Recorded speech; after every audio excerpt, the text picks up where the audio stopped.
president of the British Hip Society. The Global Reach series has been running now for 7 or 8 sessions, and it's mainly been with societies. In fact, we are meeting with the Canadian Orthopaedic Society in 2 weeks' time. But tonight is a real honour and privilege and a real special occasion, as it's the first with an institution. I'm incredibly grateful to my good friend and colleague Dan Berry, who's helped coordinate this from across the pond and will be my co-chair tonight. So the aim is to discuss 3 to 4 complex primary cases and to discuss and highlight differences in surgical philosophies from across the pond. As they say, there are many ways to skin a cat. We're joined by a record number of attendees, and this is also being streamed live on OrthoTV across the world. So I'll start off by introducing the UK faculty before I hand over to Dan. So first of all, I'd like to introduce Paul Gaston, who's a good friend and colleague. He works in Edinburgh. Rob Banerjee is a consultant orthopaedic surgeon at the Royal Jones and Agnes Hunt Hospital, otherwise known as Oswestry. And Andrew Manktelow, past president of the British Hip Society, is a consultant in Nottingham. So Dan, if I could hand over to you to introduce your colleagues from the Mayo. Thanks so much, Anil, and thank you for having us. We're really delighted to be here. We're looking forward to a great hour with you and everybody that's listening in and participating. I'm joined by 4 of my colleagues from the Mayo Clinic. You'll see Rafael Sierra. Rafa's in the sort of small screen because he's broadcasting right out of the operating room, more or less. Nick Bedard, one of my colleagues. Matt Abdel, another colleague, and Kevin Perry, a 4th colleague. All of them are hip and knee surgeons. All of them do a lot of tough cases day in and day out. So we're looking forward to a great hour with you, Anil, and I'll turn it back over to you. Okay, perfect. So, Paul, if I could ask you to share your screen.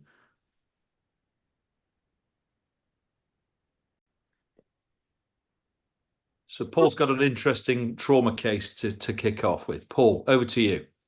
Right, can you all see that? We can. Yeah. Hi, everybody. I'm Paul Gaston. I'm an orthopedic surgeon working in Edinburgh, and I'm very grateful to be invited to speak as a member of the panel tonight. Mine's probably the least complex of the 3 cases, so a nice little starter for 10, as we might say here. So this lady got referred to me. She's a 75-year-old female who obviously has osteoporosis, especially at that age, previous subtrochanteric fracture on the other side, vertebral crush fractures, some other comorbidities with recurrent waterworks infections, COPD, hypertension. And she came to our institution as an emergency after a simple fall at home. You can see then the initial, for some reason that's not advancing, there it goes. The initial radiograph that was done, I don't know if you can all see that, was a bit of a poor radiograph done in A&E or, the emergency department, and showed an injury on the left, which probably all of you guys, certainly all you guys on the panel, will probably pick up straight away. But she was admitted under, we're very lucky at Edinburgh, we have a separate trauma service that takes in all the emergency cases, and I'm not involved in that side of the service. She was admitted under a trauma surgeon, and the diagnosis that was listed on the post-take ward round the next day was pubic ramus fracture. So I'm happy for any comments, even at this stage, on that initial radiograph. Yeah, so Paul, perhaps we could just pause there, as you say. So let's go around the room and see how, I mean, you put down conservative management there. Let's see what people think from around the room. So maybe Rafa, if we could ask you first of all. Yeah, did you say Rafa? Yeah, Rafa, yeah.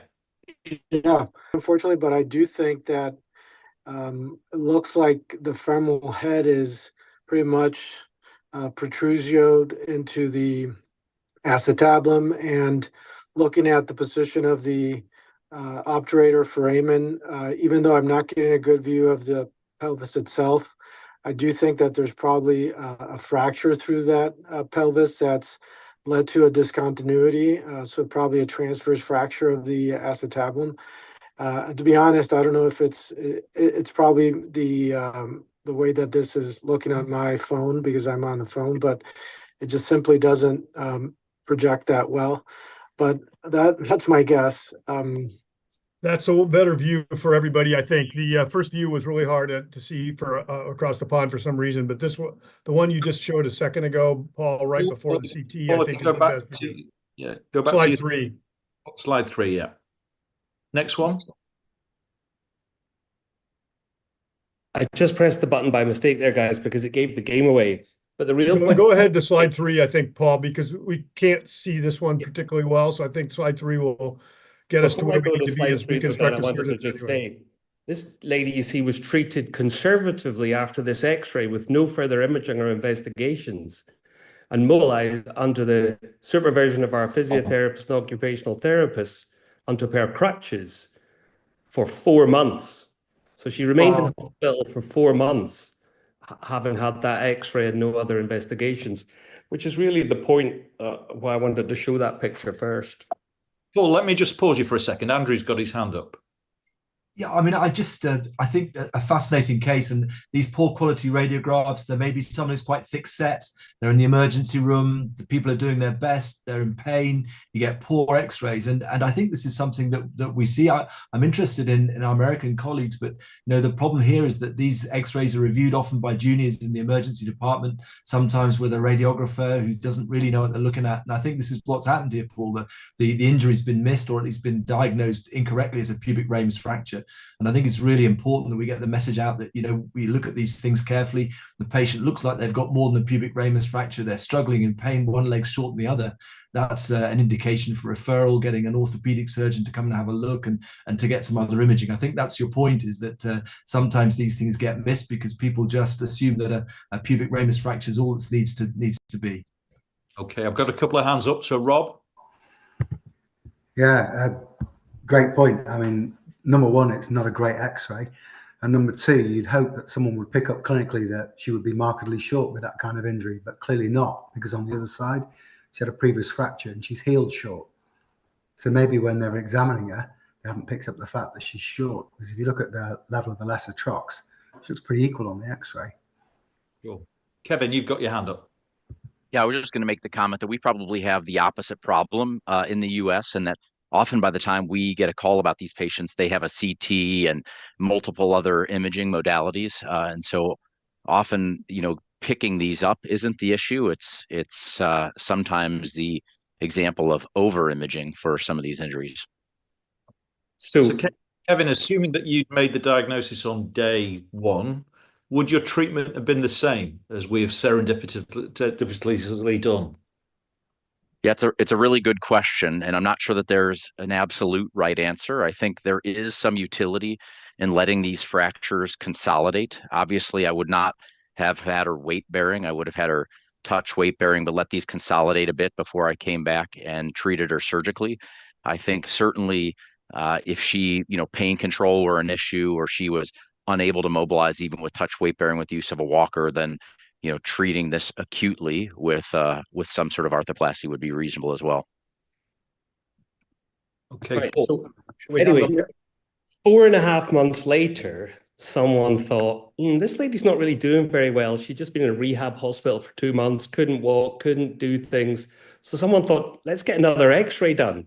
And then at this point, that's when they called me. So the poor lady had lived with the hip like that for about 4 months prior to being referred on to the arthroplasty service in our hospital. And this is the initial x-ray appearance that we got. I don't know if anybody wants to make any comments on that now. Nick, if you were going to take care of this patient, would you go and get 3-dimensional imaging at this point, or would you just get Judet films and think that's enough? Yeah, great question. I think I would for sure start with 2-day films and try to get a sense of the posterior column and where we're at. I think probably the anterior column's disrupted just based on these x-rays, but trying to get a sense. I think it's likely going to be what Rafa mentioned, all the way through the acetabulum in both columns, but who knows what's healed by this point. I do think sometimes CT gives you just a little better sense in some of these defects, but to be honest, I don't know if it would have changed my management ultimately. So for some reason, I thought I had to do some custom acetabular reconstruction. I'm getting CTs on those. This doesn't necessarily fall into that bucket. So for me, I would for sure start with standard Jude films, standard AP pelvis, lateral radiograph of the hip, and get a sense of it. And if I have any questions, I think cross-sectional imaging can always augment. Gives you a little better idea to know what you're after. And I guess the one main thing here that it would do is tell you whether there's a transverse acetabular fracture non-union still, because effectively a pelvic discontinuity, you'd kind of like to know that going in, even though you're probably ready to manage any of the different problems. That would give you some more information to just let you prepare yourself. Matt? I totally agree. Yeah. So what about the guys from the UK? What would you do at this point? Yeah, I think a CT scan is very helpful. I think it allows you to sit down quietly in your office and just go through section where the bone's united, where it's not. I think it can give you an idea on component size as well. Sometimes you've got a particularly small pelvis or a big pelvis. CT is quite helpful from that point of view. It's not a great deal of things to do. It gives you some thinking time. So I totally get what everyone has all said. And I think the general consensus is that CT scan is probably a good thing at this stage. So that's what I did next. Yeah. So here's the CTs. First of all, an axial slice on the left hand side, and then a coronal slice on the right side of the screen there. Those two views are probably not that helpful because they're just snapshots of all the different images. But then I was able to go ahead and do 3D reconstructions at this point. So shall I just go straight onto those now? Sure. Yeah. So I've just taken shots of the 3Ds in different orientations. And I think looking at them all, so there's these two here. For some reason, it's hard to go back on the slides while we're on this webinar. So I'm hesitating to push on. But I think on this, the anterior column is now intact, although she may well have had a superior pubic ramus fracture right at the outset, which was the original diagnosis. And then you can see fairly clearly on the left-hand image that the posterior column's intact as well. And so at the minute, this seems to be almost like a medial wall push-through type of fracture rather than a true transverse acetabular fracture. Agreed. Okay, so guys, let's probably, Paul, if you can't go back, I guess everybody will have to remember the plain film images. If you can go back, we'll go to them. Assuming that this is what we've got, let's go to maybe Matt. Matt, you're looking at this. What's going through your head about the big technical challenges here? Let's assume we're doing an arthroplasty. What are the technical challenges here in terms of management? Talk to us about exposure, get the femoral head out, and then what sort of acetabular reconstruction you might do, and then we'll get a few other opinions about those same topics. Yeah, thanks. Good case. A couple of technical tips here. Exposure will be difficult. Obviously, intercepted femoral head with fracture, including now a portion of the femoral neck that's intercepted. So you have two options really in my mind. Number one, an in situ neck cut, but that might even be difficult with the amount of interception here. Number two, consideration towards some sort of osteotomy to help with exposure. I think both options are viable. I would start to see if I can get some exposure in situ neck cut and then go on, but be ready for an osteotomy on the femoral side to help aid with your acetabular exposure. On the acetabular side, I think you have to be ready for everything. We've seen the imaging there. Certainly looks like one of the columns is healed, and maybe this is a push through, but there's a risk for an intraoperative discontinuity or fracture of the column. So I would be ready in my hands for highly porous acetabular reconstruction, supplemental screws above and below the fracture. I would utilize her own bone graft, but be ready for augments. But I don't think you would need them here. You've got pretty robust bone from her there. And then on the femoral side, I wouldn't ignore that. You see the fracture she's had on the acetabular side. In my hands, I would likely cement a stem on that side for the reconstruction, and then be ready for increasing levels of constraint for the risk of instability. And you can consider large femoral head, dual mobility. I don't think you need much more than that. Final point is if you have issues with capture of the acetabular component, particularly rotational capture, I think most of us would think of a cage on top of the acetabular component that's on host bone, but you likely wouldn't need that in this case here. Matt, I love the way you're thinking because you're pretty much describing exactly what I did, which is great. Any other thoughts from the guys in the UK in terms of different approaches? Andrew? I mean, Matt said it all, but I think you can't underestimate. I mean, this is not something that's going to be a bit tricky to expose. It's absolutely fixed. That pelvis is going to be sat down there. So you're going to go in there thinking, oh, I'll do a posterior approach, I'll winkle it through, and I'll get a little bit of mobility, and then I'll internally rotate, and then I'll be able to do an in situ neck cut. I think you're going to really be disappointed by how much mobility. So, it's some sort of a trochanteric slide. There aren't many indications for a slide, but this might be something that will just give you some access to it. So I'd certainly be ready to do that. Bone quality is poor. Trochanteric slide and bone quality adds another level of concern with instability. So I take Matt's point there. I think a lot of the fracture will have united by now. You've got some host bone to use that will be helpful. Be careful with your reamers. As you get in there, you've got a relatively narrow introitus there too. So you're going to have to work quite hard with your reamer nice and gently to try and get to a hemispherical fix. Certainly a porous metal, uncemented acetabular component, lots of screws. I don't think you can have too many screws. Trying to make sure we've got inferior screws anteriorly and posteriorly as well. They're easy to hit the superior screws, but getting the screws into the right place. In some of these cases, actually a fully porous metal component may be useful, so you can drill through those to actually target your screws to get into host bone. Having the sort of cage available just on the off chance. But also Matt made a very, very helpful point about the intraoperative fractures. Bone quality here is poor. She's not been very mobile for a long time. And so you could easily make this worse, before you make it better. And I think that's the critical thing. Periprosthetic fracture on the femur here while you're trying to get exposure is a disaster. So just a very careful case.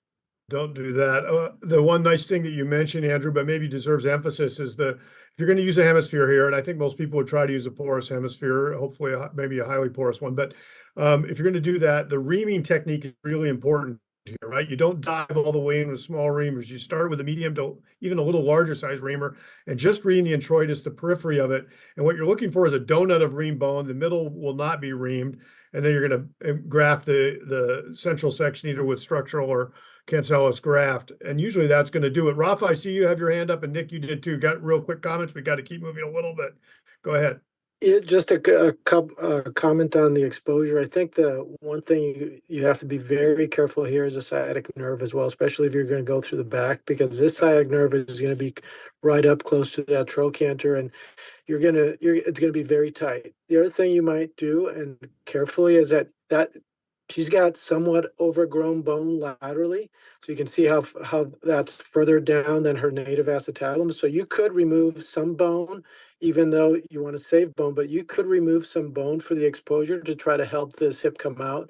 But agree with Matt, you may have to do an inside neck cut, but these are very hard inside neck cuts because you do not have a lot of space to do this. So, yeah, my only comment, Dan had mentioned it already, is that this is just like a very fragile protrusio. So you can quickly end up with a discontinuity if you haven't try to just not over-ream those columns that thankfully have consolidated in this case to perch that on that donut of bone. But that's all I had to add. All right, Paul, back to you so we can show us what you did, so and we'll move on. Haven't seen the columns were intact. I was kind of relieved here. You can see on the left-hand image there how far in the neck is at the front. But actually, this hip was relatively mobile, more than you might have thought. We were able to see the nerve, keep it out of the way, but I did do an inside neck cut because I was worried about breaking the femur more than anything else with her having had a fracture on the other side. I actually just left that then piece of femoral head and neck in situ, ran some K-wires in from the outside and another piece of bulk allograft, temporarily fixed them, and then just started reaming up on that stuff rather than on the kind of original acetabulum, if you like, almost kind of ignoring that. And then I put in the striker porous cup, and we ended up with that as the solution. And I didn't even put any screws down the way because we got a really good jam fit with all that bone in there. That looks great, Paul. And Neil, I'll turn it back over to you. That looks terrific. No, it looks good. I mean, Paul, did you consider taking the head out, or were you just concerned that it was too risky to do that?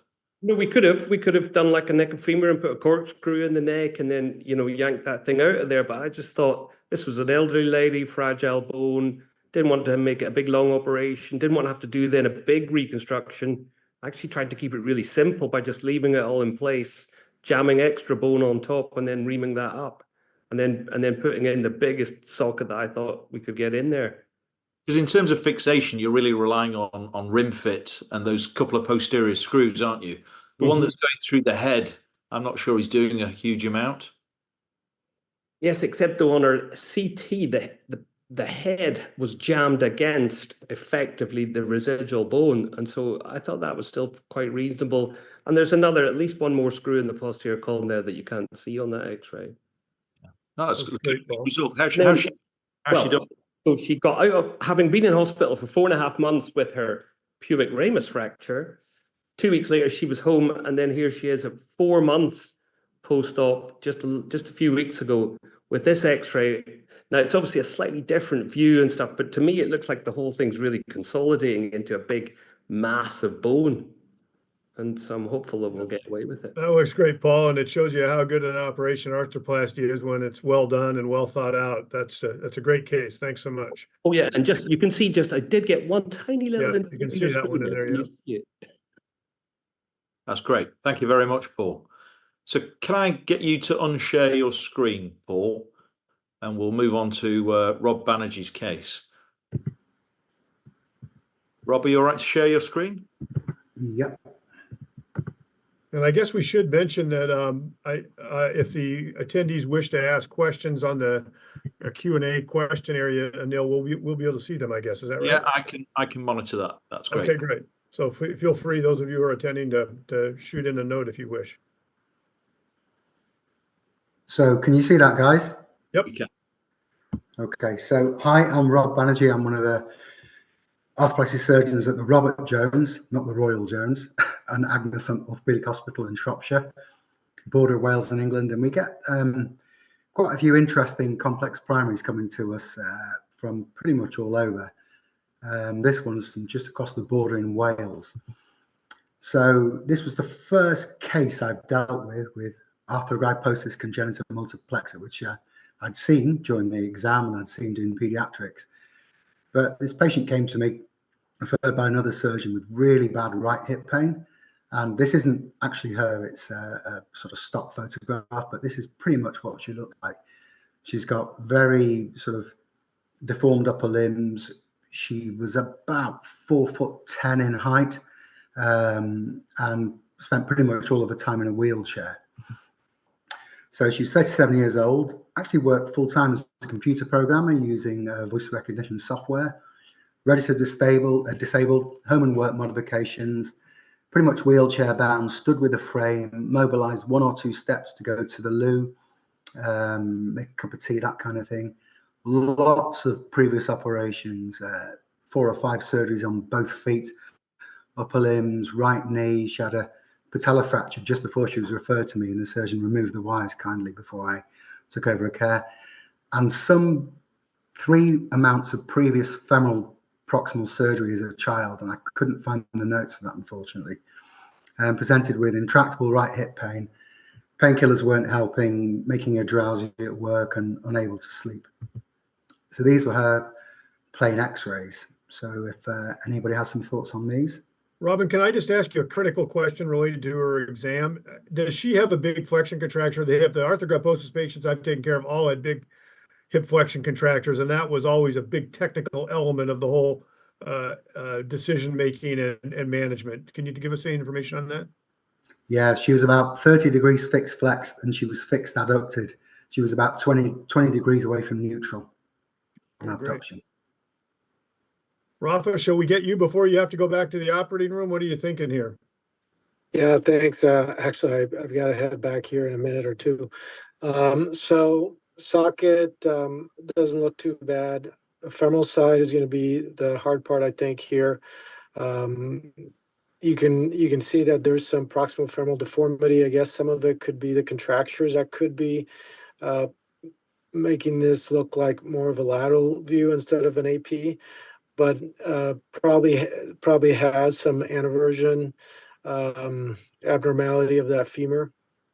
It's good to get additional views, and maybe even, I mean, if you could get an X-ray with with the hip externally rotated, you can get a lot more information and see if there's overhanging trochanter, or if you have to worry about that, or the femoral version, or additional views such as lateral X-ray, cross-table lateral, or something like that. Rafa, you said you're not too worried about the acetabulum. It's a little high, right? So are you happy you just putting an uncemented cup a little bit high and maybe a tiny bit deep and accepting that, or would you do anything fancy to try to bring the hips down? I think based on her history, she stands just a few wheelchair bound most of it. I think if you give her a good hip with, even if it's slightly high, I think that should do very well for her. I think that the other thing here is that you want to examine her after you do the hip replacement and see if you need to do an adductor tenotomy. That would be the only other thing I would be looking at. Great. Okay, Anil? so Yeah, sorry, Karen. yeah, Rob. What was your goal here? Were you? I mean, you say she's wheelchair bound. She can walk a few steps. Was your goal just pain relief, or were you aiming to make her ambulatory again? So initially it was pain relief, but the more time you spend with these patients, the more they get to know you, build up a rapport, their expectations increase, which was the case in this. She desperately wanted to be able to walk, at least to walk to the kitchen, to get up from her sort of her desk at work and move to sort of make a coffee and stuff. She really desperately wanted to walk, and also she had a fixed flexion contracture of the knee following a patella fracture. So she really was quite short on this side, which is making it really difficult for her. And how long had she not been able to walk for, Robin? She was walking about 5 or 6 years prior to this, and then just kind of put up with it, because every time she saw her GP and a local surgeon, they said, look, there's nothing we can do for you. And it just got worse and worse and worse. And then the bullet for referral to arthroplasty or, specialist center was the fact that, her pain's escaped analgesia and she's taking morphine patches and she's really drowsy and she can't do anything. She's gone from walking 5 years ago, a few steps, to being immobile in a wheelchair, and now to actually not being able to sleep at night, not being able to work. Andrew, you've got your hand up. Just a comment to say that these sort of complicated cases are a challenge for us from an orthopedic technical point of view, and we've described that already. I just think it's important to also remember with some of these skeletal dysplasias, but also with the cerebral palsy and other conditions, that there are things that we could do in surgery that can render the situation worse. So a lot of these people sort of exist in a certain function and they get by, and we look at an X-ray and they're struggling, and we kind of think that we ought to be able to help them out, and that's absolutely the right way to approach it. And Rob's been telling us now about the pain, and when you get to that level that just can't cope, I understand that. But we just need to be aware that sometimes, a complication with some of these surgeries could make the situation worse. If some of these people cope very well going from bed to chair and into a wheelchair, and just changing the position of the hip can really be a problem. You need to speak to the parents very carefully, and when obviously to the patients when they can contribute. But just be aware that we shouldn't be jumping into these people just because technically we can. Mm-hmm. The first thing to say here really is that she was offered a girdle stem by the first surgeon and actually the second surgeon she was sent to. I was third choice apparently. And that would help with pain relief, but that really would have rendered her, she's never going to stand up again with a girdle stem. Given her upper limb deformity, she can't hold crutches. The standing frame she had was modified to fit her upper limb deformities as well. Looks like Nick and Paul both have had their hands up.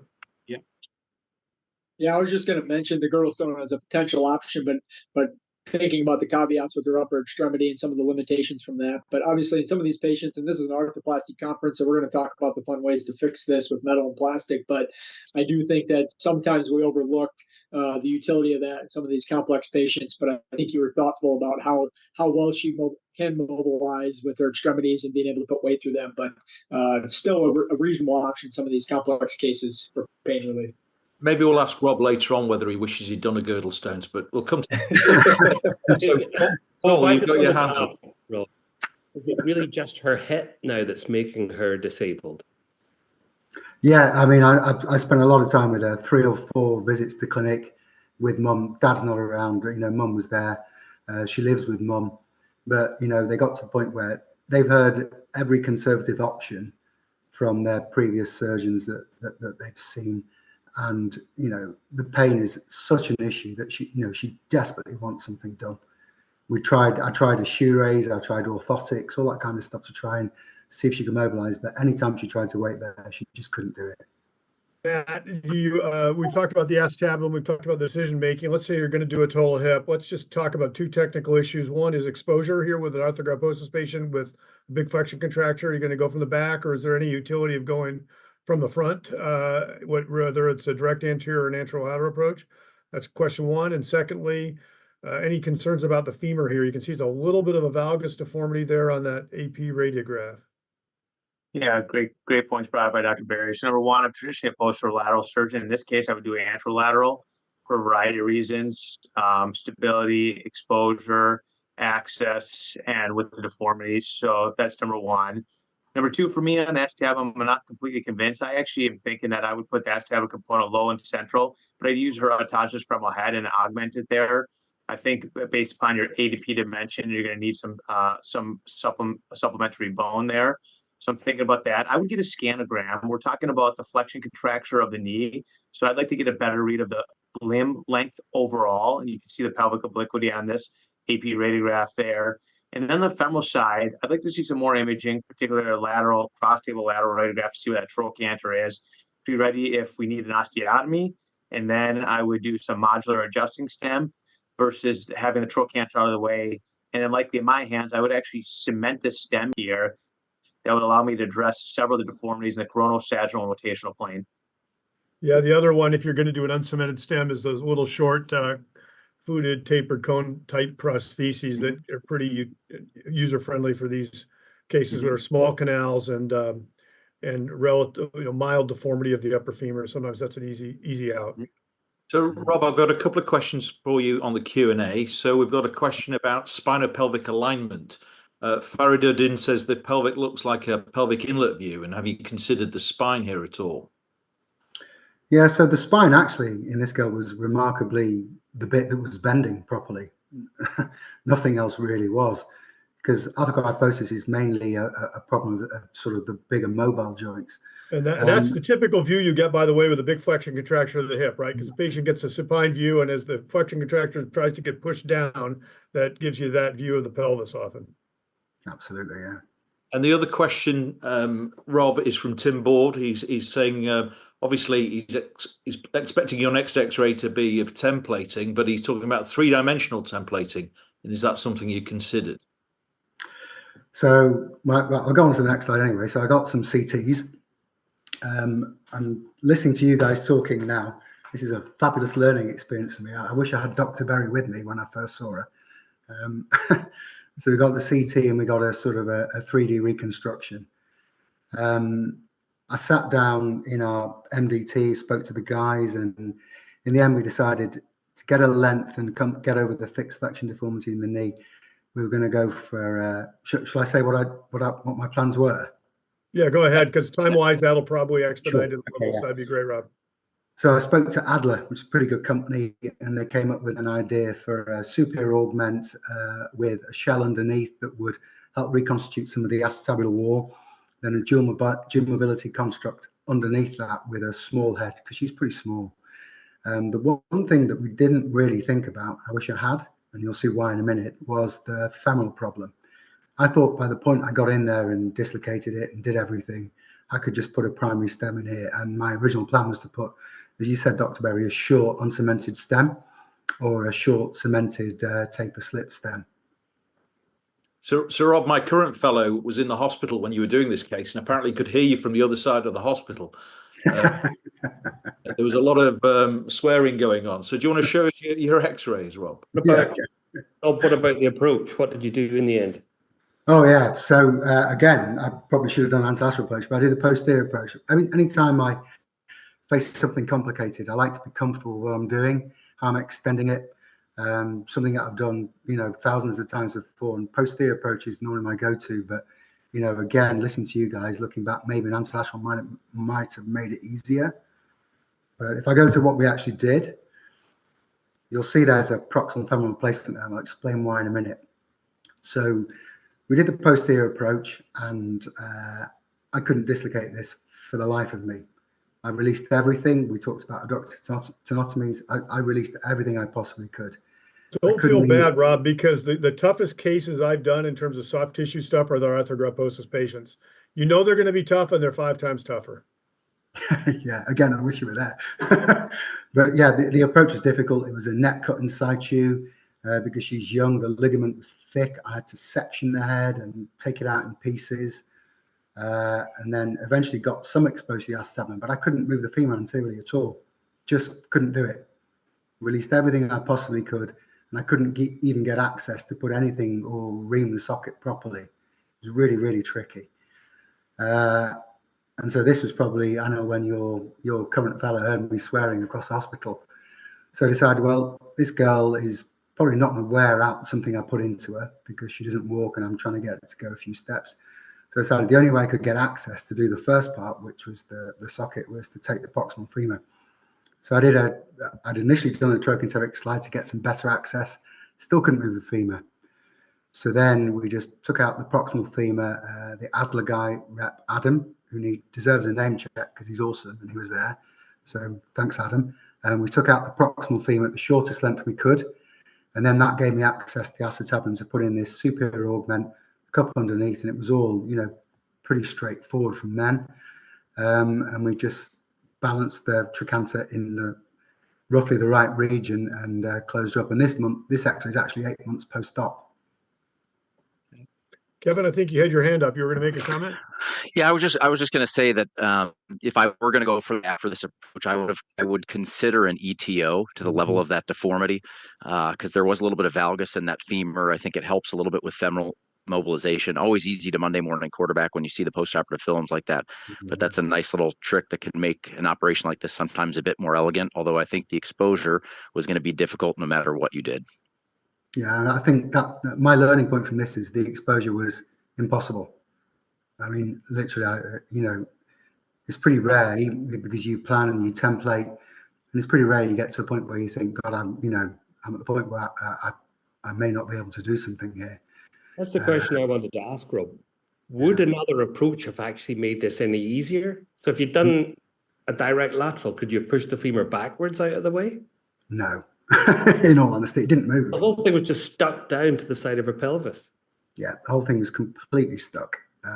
Well, I will tell you one thing from experience, and that is that with all these tough cases, there's almost always a moment in the case where you say to yourself, I'm not sure if I could do it. And then you keep working at it and chewing on it and figuring something out. Eventually, you always can. But if you don't have that moment, it wasn't a tough enough case. Fair enough. So this is her. So post-operatively, this is 8 months post-op. She was in hospital for 2 weeks. We had to give her 2 units blood transfusion. We got some early physio, and we actually got her to stand and just take a few steps with the frame. Then one thing Oz is really good for, going back in our history, is we're big on our physio and our rehab. We readmitted her 6 weeks post-op for a week of intensive physio to learn how to use new frames, new walking frames, rolled frames. Then she had regular outpatient physio, and she's now mobilizing. She mobilizes every day. She can walk again. That's fabulous. That's a huge victory, particularly for somebody who wasn't a walker before. So good for you. Any tricks to work out that flexion contracture? Because you get rid of it in surgery sometimes, and then it wants to come back. Any tricks? Yeah. So I think taking out the I mean, genuinely, if I go back, taking out that proximal femur, I shortened her slightly, but on the femoral side, but I brought her acetabular side down. So I think I kept the length good. I kept the length as right as I could with the flexion contracture at the knee. But taking out that proximal femur, where a lot of the proximal musculature and the ligaments and sort of the tendons are attached, actually gave me a bit more room. And actually on table at the end of it, after what was, I think, 5 or 6 hours, her hip moved a lot. She's been stable ever since, Robin? No problems. It's a dual mobility construct that's in there. Yep. So yeah, dual mobility is a good idea for these. That's 100% for sure. What Kevin, Matt, I think Rafa's gone, and Nick, would all of you from the US have done a dual mobility on somebody like this, if you could? Yeah, I think there's minimal to no downside on a patient like this, and only benefit.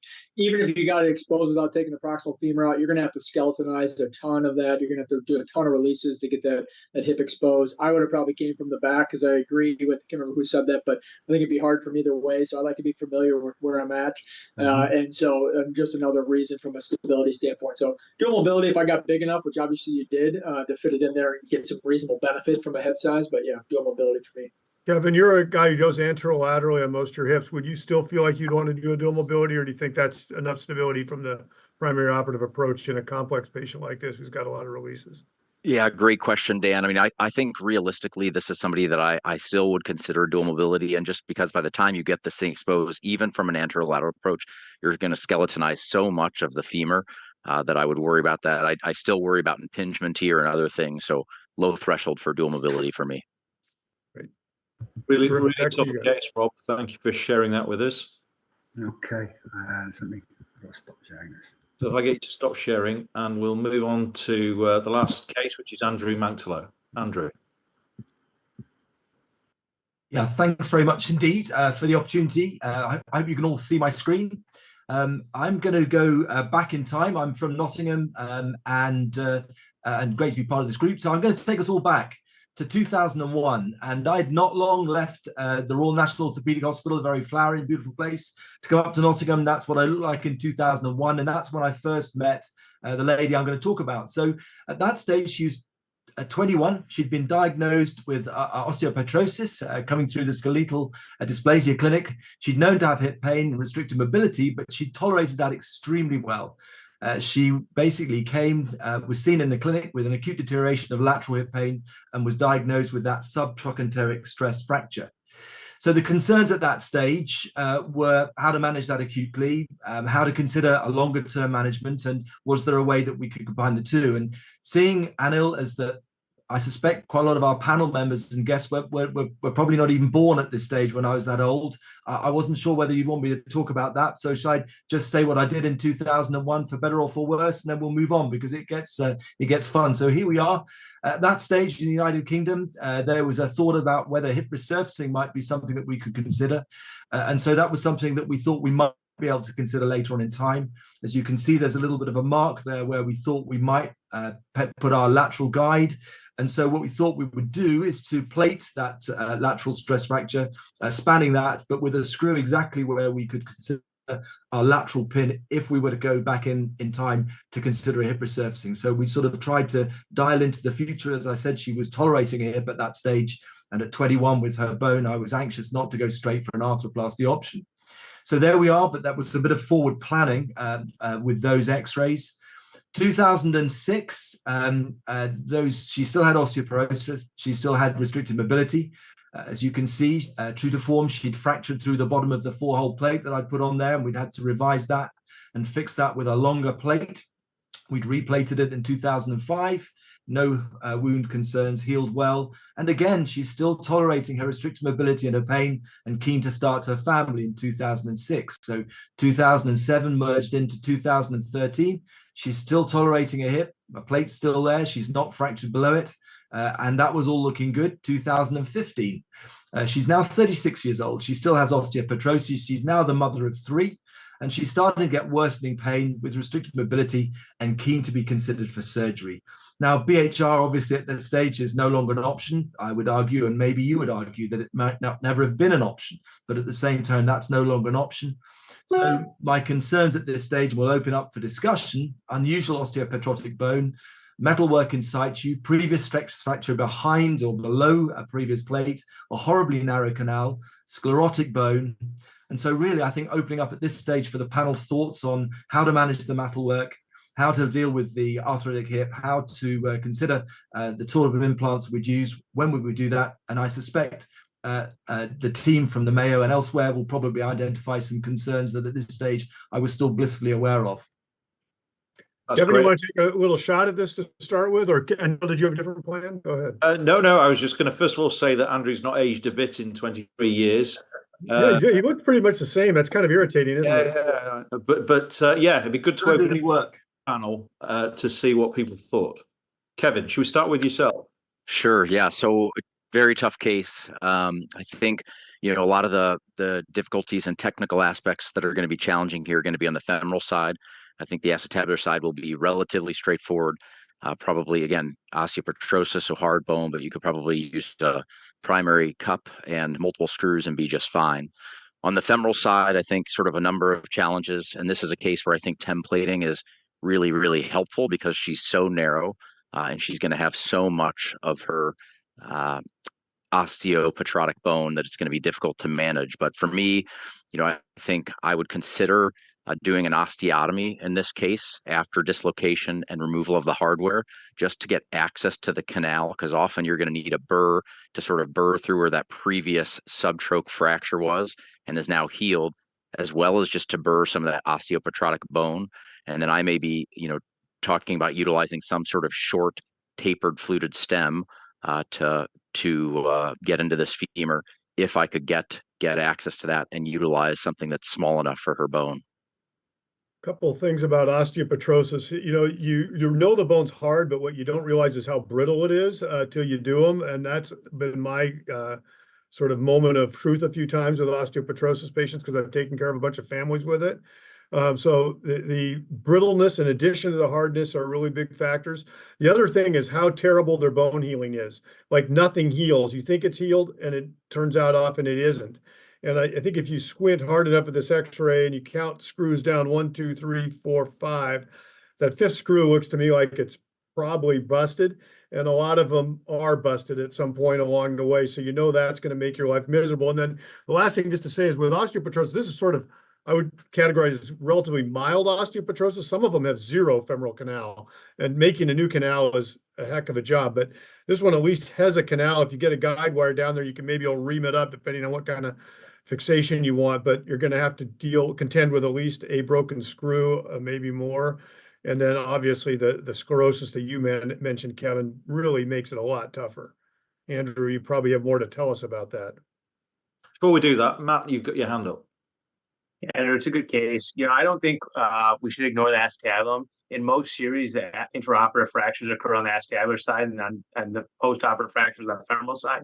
So I would urge some caution with acetabular preparation, the brittleness that was highlighted, and a highly porous acetabular cup with supplemental screws, but gentle reaming, gentle preparation, gentle impaction on that side.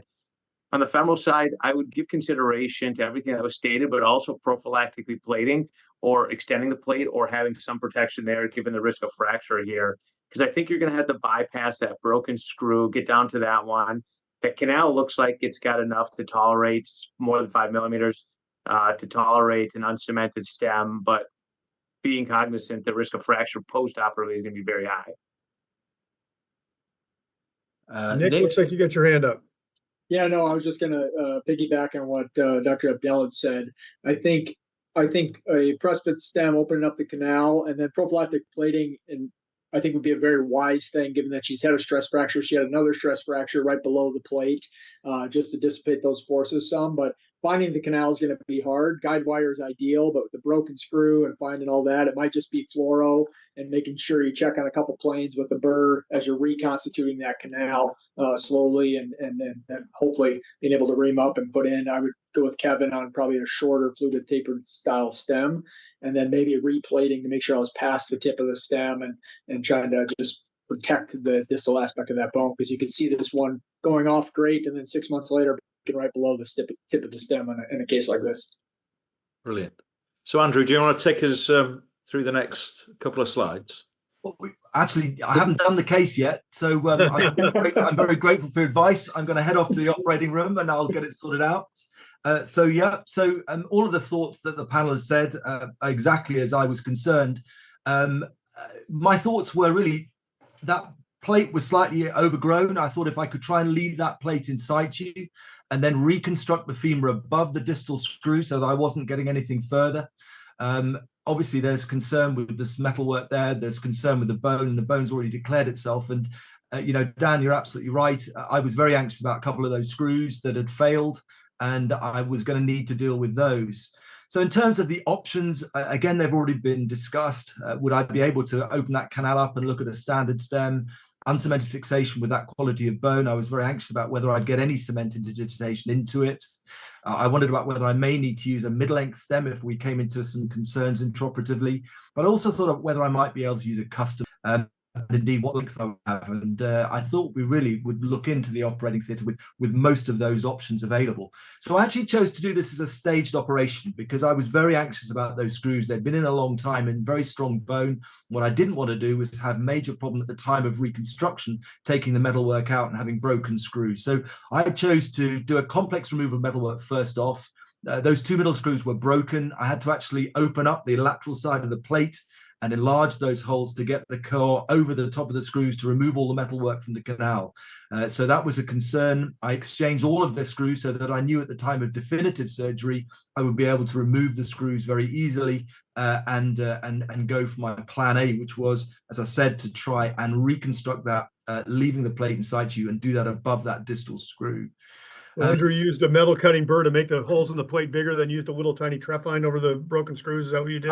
Absolutely. So just enlarge those lateral holes a little bit so that I could then get the trephine over the screws. And actually you can see, I haven't pulsed over it. I've put the x-rays there. You can see the little bit of metal damage, and you can see how big are holes. Those screws were absolutely welded into the bone medially, and getting them out was not possible with anything to grab and take them out. I had to actually drill them out. So I've got two medial holes. So in fact, I may be criticized for doing this in two operations, but at the end of that first operation, while I hadn't made her better, I felt that I'd actually made my options to make her better an awful lot more straightforward.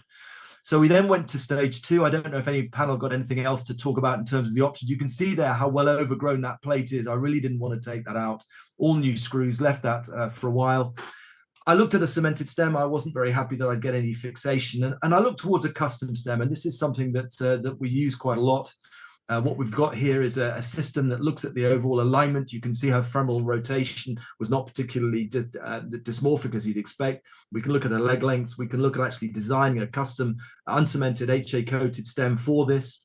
I made one stem, but I also made a second just on the off chance that I had a problem intraoperatively and I had to go distal below the plate. So I actually had them make 2 uncemented stems for me, looking very carefully at the canal. I felt I could open that up a little bit. So I think I went into the operation with quite good armamentarium with 2 options and the burr that we've talked about. I had a big breakfast. I took with me a good fellow and headed into the operating theatre. Here we are intraoperatively. I've taken all of the screws out just to make sure that that I'm not going to have that screw get in the way of my broach for my custom stem. So the plate's welded on the side of the femur. This is an intraoperative image just showing me that I was going where I wanted to go with that aggressive broach. I'm not going off piste, I'm not going offline. And there we are, we can see with my broach in situ, ready to do my trial with the acetabulum. I think Matt made some very helpful comments on the acetabulum. It's not a chip shot. You've got to be on your A game when you're doing that as well. Here we are intraoperatively. There's my custom stem. It's HA coated. We pop that down. You can see the x-rays on the pictures on the right. I've actually grafted around the top of the stem as well, just to try and improve the bone quality around that skinny stem at the top. My socket's in place. I've put some screws with a porous ingrowth. And so here we are post-operatively. I've put a couple of screws back at the top. I've grafted at the top, left that screw in situ, replaced it. So I've spanned the reconstruction. And there I am at the time of my post-operative x-ray. And we go on a little bit, ladies and gentlemen, but maybe comments at that stage. So, Rob, you've got your hand up, but you've had it a while. Do you have any comments? Yeah, I mean, I put my hand up before Andy started talking about leaving the plate in situ, which is probably what I would have done. But I think sort of an additional comment moving on from what Andy said is we now have the technology to template these things to go for, custom implants. And they give you more than one option. They give you an uncemented option, a cemented option, a longer option. And I think in cases like this, because she's still young, isn't she? What, she's 30 now, 30, 32? 36. 36, yeah. So she's still young. So you want to get it right. So having all those options available to you is good. But again, stick to my mentor, David Jaffrey's first principles. Do as little as you possibly can, son. Do as little to the bone as you possibly can. Take out as much as as little as you need to. I think that's nice. I like the 2 screws being put back in at the top. That's nice. That's a nice finish. I think worthwhile. But you've got a great result there. But I do think now we have the opportunity to plan so many things ahead and actually have all those options in the theatre when we go for it. It's great. Nice work. Andrew, the brooch that you used is obviously bespoke. I mean, we've used a lot of these at Wrightington as well. I wondered whether they would have made you one that was cannulated so that you could have passed a guide wire down the canal. They might do that for Wrightington, but in Nottingham, no, we have to have solid brooches. I'm sorry. And thank you for your comments, Rob. And I would point out that there's a few more slides yet. So maybe just someone else say it was a reasonable job before we move on. Andrew, looks good. I bet one question for you is broaching that bone tough. My experience with the osteopetrotic bone is that reaming's easier than broaching, but maybe this one wasn't quite so bad, so it was doable. So there are various degrees, as you point out, and of course, this is the autosomal dominant version, which is the varying degrees of severity of the osteopetrosis. So in this particular case, I actually used some reamers distally to try and open up the canal a little bit, and then some sharp broaches and a Midas Rex to try and open things up proximally into the bone. And then that broach just, you're not looking for the broach to do all the work. You've got to make sure that the broach is almost down before you start hitting it, so that you make sure that you're not going to cause trouble. And again, intraoperative imaging, I think, was really helpful for me there. So there we are post-operatively. There we are at a year. Everything's looking good. The bone's looking quite nice around there. My bone graft's looking good. She's doing wonderfully well. But ladies and gentlemen, I'm very sorry to tell you that at 20 months after the operation, I got a phone call from the emergency room. And I just want the panel's prediction as to what my next X-ray is going to show. Okay, let's go around the room then. So Matt, what do you think the next X-ray is going to show? The data would support a periprosthetic fracture. Rob, next X-ray? Yeah, same, periprosthetic fracture. Nick? Yeah, I jumping on the bandwagon, fracture on the femur. Kevin? Fracture, and hopefully she's not infected. Paul? I'll go for something different. I'll say subsidence of the component and breakage of that distal screw. Okay, so it's not fair to ask either Dan or myself, Andrew, because we've seen your next slide. So away you go. Yeah, she'd fractured the other side. So basically, poor thing, she'd fractured the other side with that spiral fracture. The hip that I'd done was on the other side, so that was then plated by my trauma colleagues, who did a wonderful job. It all healed up nicely in the end, and she's done well. So here we are, June of this year. She's managed to get some bone that heals on the other side. The custom stem that I've done on the right is still in a nice position and looks good. I just wanted to very briefly, these custom stems, I think they are quite helpful. You can see here a similar case with really quite significant deformity and just the options to do an osteotomy and then bypass, of course. But these custom stems, I think, can be quite helpful. You see this guy had a very significant curved deformity on that lateral view. Our plans we've discussed, there's my stem. Intraoperatively, again, the brooch with a fairly significant kick on it. Bone quality in this particular case was much, much easier. And there we are again with the brooch in situ and the final stem.